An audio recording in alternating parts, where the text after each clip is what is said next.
Thich Nhat Hanh was like the Zen master who dropped the mic. He had the calm of a monk, but the clarity of a poet. And he showed us how to bring that peaceful vibe into everyday life. His brand was engaged Buddhism, meaning you don't just sit on your cushion and zone out. You get your hands dirty in the world too. Traditional Zen was all about quiet moments and inward reflection.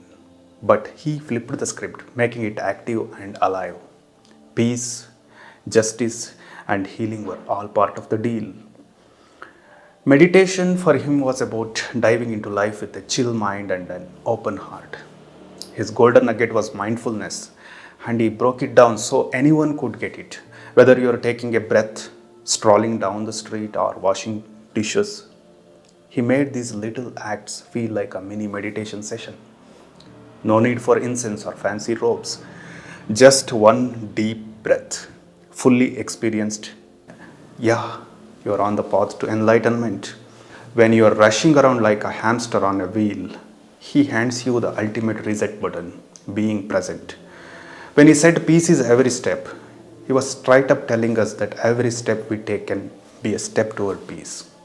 Right now. Peace is something you can live in the moment. Whether you are sipping tea, chatting with a friend, or scrubbing a pot, those everyday actions can be a gateway to peace if you are actually paying attention.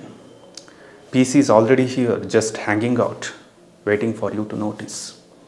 Now, when it came to activism, Thich Nhat Hanh taught that you can fight for what's right without losing your cool. You can take a stand without turning into a ball of anger. His form of protest was quiet, but it hit hard. His resistance was about loving speech and peaceful action. He keeping his heart clear of all the baggage that comes with trying to control every outcome. When he said there is no way to happiness, happiness is the way, he was dropping a truth bomb. We're always chasing after happiness like it's some distant prize at the end of the race. But Thich Nhat Hanh was like, hold up. Happiness isn't a destination, it's the ride. It's about being fully here in the present with a grateful heart. Happiness is the miles you are walking right now. Thich Nhat Hanh lived Buddhism, and you could feel it in everything he did, whether it was his smile, his quiet presence, his soft footsteps, or the way he looked at you.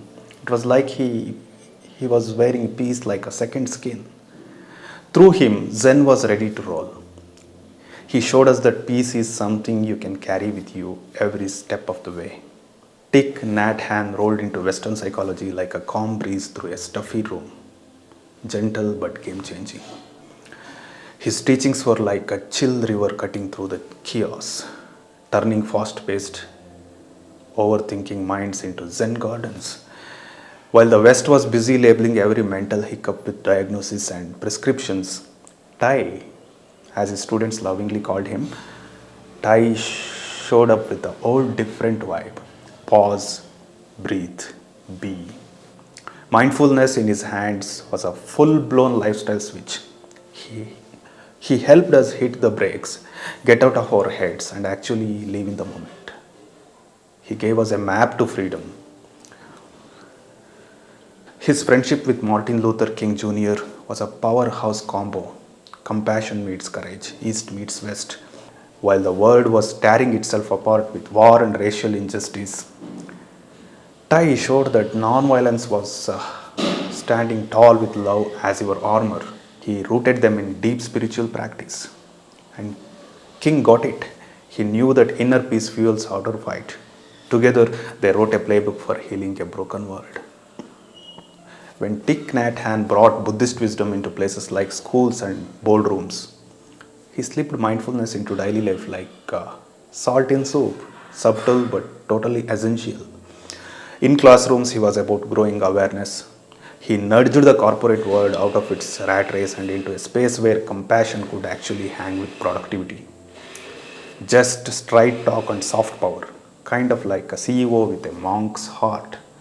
When it came to climate change, Thay was way ahead of the curve. He was talking soul level shifts, For him, saving the planet was about waking up. He taught that you can't heal the earth if you are still out of sync with yourself. He made it clear the earth needs a conscious revolution. You want sustainability? Start by cleaning up your inner junk. As for his global impact, Thich Nhat Hanh erased the borders. While other spiritual leaders often stayed in their lane, Thay was driving the whole highway. His words hit home, whether you are in Paris, New York, Tokyo, or a tiny village in Vietnam. At the end of the day, Thich Nhat Hanh was mindfulness on two legs. He showed us that peace is right here in your coffee break, your commute, your conversation. You are, therefore I am. That little line is deep. He was talking about interbeing, the idea that we are all tied together like tangled Christmas lights. Your joy lights me up, your pain dims my shine. We are all part of the same band, playing off each other. The old self versus other thing is just smoke and mirrors.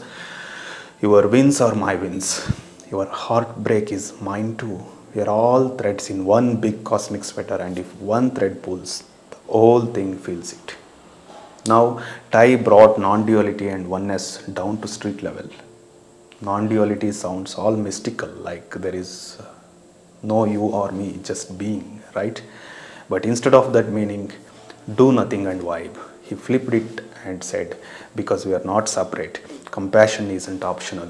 It's just what happens when you are tuned in. If your foot is on fire, you grab water.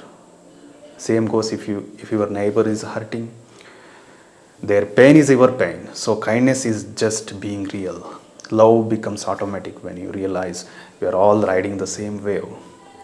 His teachings totally side-eyed Western individualism too. You know, the old pull yourself up by your bootstraps thing. Yeah, Thich Nhat Hanh came in like, what if we are all sharing the same pair of boots? The West loves the self-made legend, the lone wolf story. But Thay was like, lone wolves still run in ecosystems. He did remind us that no one is thriving in a vacuum. Your story is woven into mine, and when we start seeing others as extensions of ourselves, we level up emotionally, spiritually, even socially. It's realizing you are more than you ever thought. Now, when it comes to suffering, Thay treated suffering like that one friend who is rough around the edges but has something to teach you if you listen long enough. He showed us that if you lean in, just breathe, be present, and stop trying to ghost your pain, it actually changes shape. Like emotional alchemy, suffering is the plot twist that helps you grow. You stop running and suddenly there is room for healing. And once you ride that wave all the way through, yes, there is joy waiting on the other side, real joy. While most of us are out here treating death like the big bad boogeyman, Thay was like, chill, it's just a wardrobe change. For him, it was more like switching playlists. You are still in the mix, just in a different form. You remix, you are in the wind, the flowers, the memories, the laughter you left behind. Death was a detour into something just as beautiful. Impermanence was the magic trick that made everything sacred. So, yeah, Thich Nhat Hanh gave us a whole new lens, a way to live that's less every person for themselves and more, we are all in this together, you all. When life gets heavy, when suffering shows up uninvited, if you meet it with mindfulness and heart, you will find there is still joy under the rubble. You just got to know where to look. Thich Nhat Hanh's wisdom isn't going out of style. Not in 10 years, not in 100. His teachings hit deep because they are built on the real stuff, the kind of truths that don't age. Folks still going to be anxious, still chasing peace, still trying to figure out how to live with each other. Sure, the world might be run by robots and artificial intelligence therapists in a century, but the human heart, that thing will still be messy, and that's where Thay comes in. His mindfulness teachings are like a spiritual GPS for a world that keeps getting louder and faster. The more tech takes over, the more his message will matter. Slow down, breathe, and remember, you are not in this alone. His whole deal on interbeing, knowing we are all tied up in this web together, is going to hit even harder when the planet is on the edge and people feel more isolated than ever. What is Plum Village? It's like a Zen with its sleeves rolled up, where some places focus on sitting still and starting at walls. Thay turned everything into a meditation. Even scrubbing the toilet could be sacred. He was out here making mindfulness mainstream before it was cool, showing that you just need some presence and a willingness to tune in. Plum Village is like a mindfulness boot camp for real life. He handed you a way to live where every moment has got a little prayer tucked inside. Exile shaped his soul. Getting kicked out of your home country hurts. No two ways about it.